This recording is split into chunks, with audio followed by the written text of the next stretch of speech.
This week, Donald Trump announced major action against Nancy Pelosi. This includes government going after 2 of her San Francisco buildings, putting them up for sale.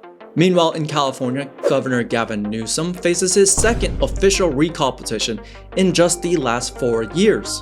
And across the country in Florida, Ron DeSantis has officially launched their very first own state Doge department. Woo! Crazy stuff happening this week, but before we get into all that, please, for me, consider liking this video or subscribing to the channel, as it really does help a lot. With all that said, let's get into it. Okay, let's begin with the infamous trading icon, Nancy Pelosi. She's a crooked person. She's a bad person. Evil. She's an evil, sick, crazy. Bad. Oh no. So the White House has finally taken a look into some of the assets that Pelosi owns. And on that list includes 2 giant buildings located in San Francisco, of which the White House is now looking to sell. Check this out. White House is looking to sell the Nancy Pelosi Federal Building on 7th Street and the century-old building at 50 United Nations Plaza. The Trump administration says it will save money by avoiding maintenance on the buildings, selling the properties, then leasing office space for federal workers. Now, these 2 buildings located in downtown of San Francisco are both over 300,000 square feet.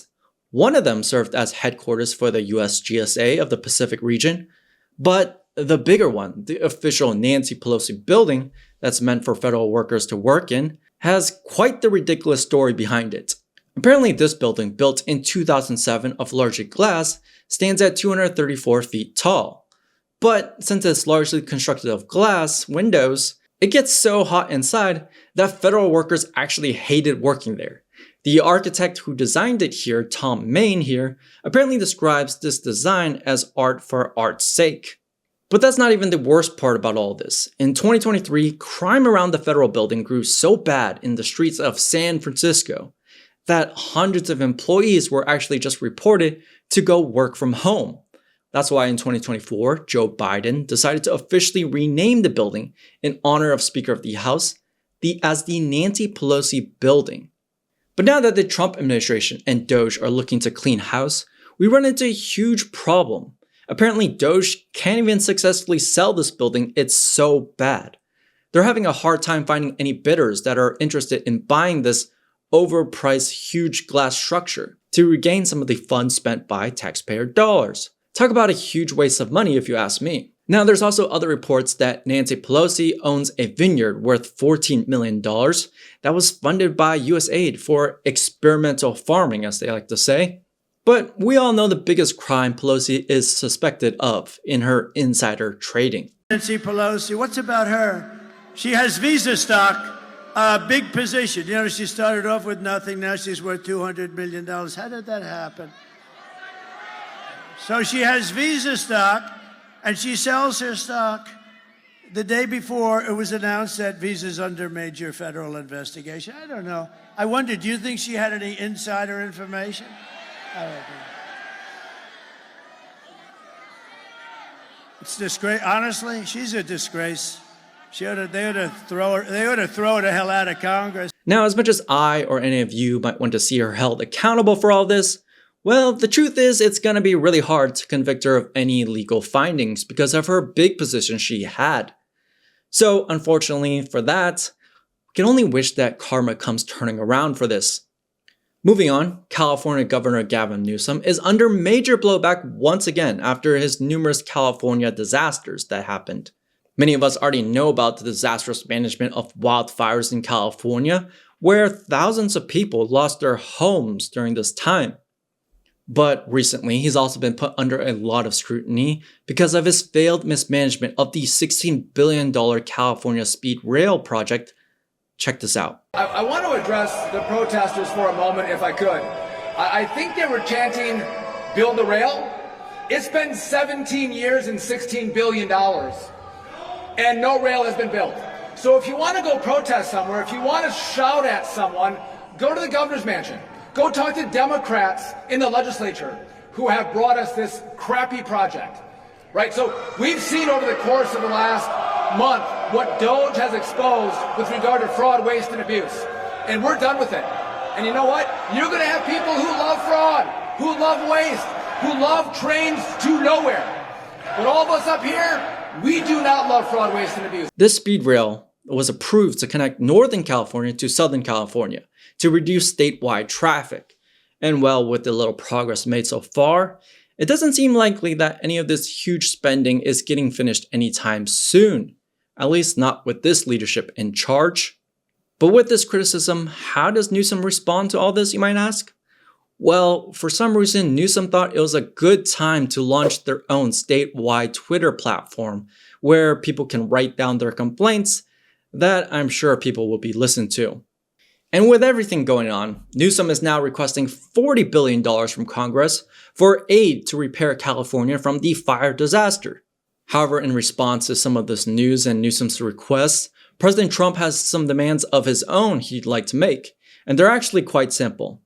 All that Trump is requesting really is one, that we require voter ID at every election going forward for the citizens in California.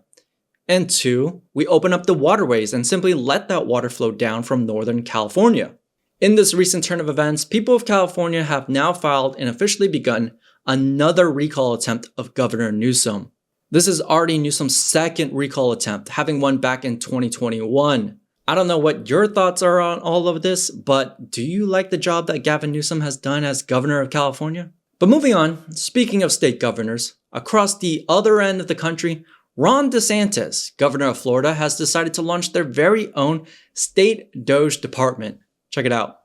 So today, I'm pleased to announce that we are launching a comprehensive initiative to continue to streamline our government and to continue to eliminate unnecessary bureaucracy and to continue to ensure tax dollars are used in the most efficient way possible. We are creating a state Doge task force that will implement a multi-pronged approach to eliminating bureaucratic bloat and modernizing our state government to best serve the people of Florida in the years ahead. This will be just similar to the federal Doge. It's going to be a limited amount of time.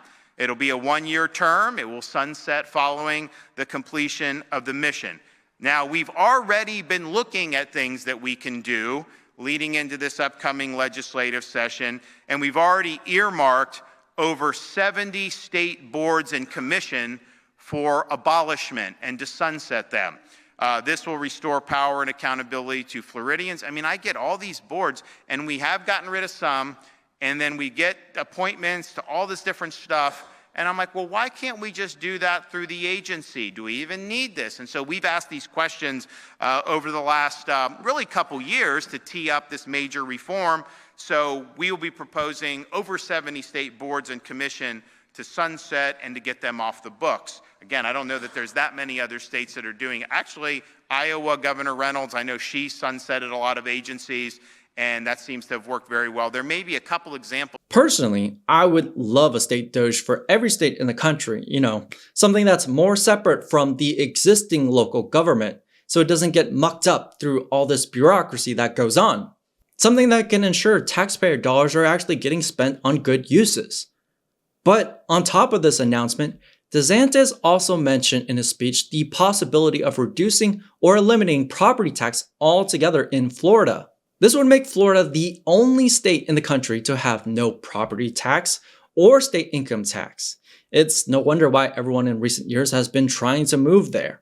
Moves like this really make me begin to wonder, how do states like California, with some of the highest state income taxes nationwide, so financially mismanage their funds compared to states like Florida or Texas, who have no income tax altogether?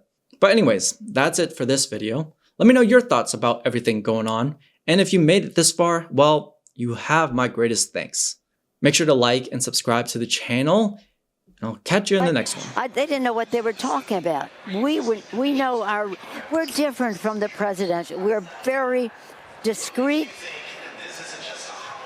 reptilian, cold-blooded. These are the races we have to win. Others are winning the whole country. 10.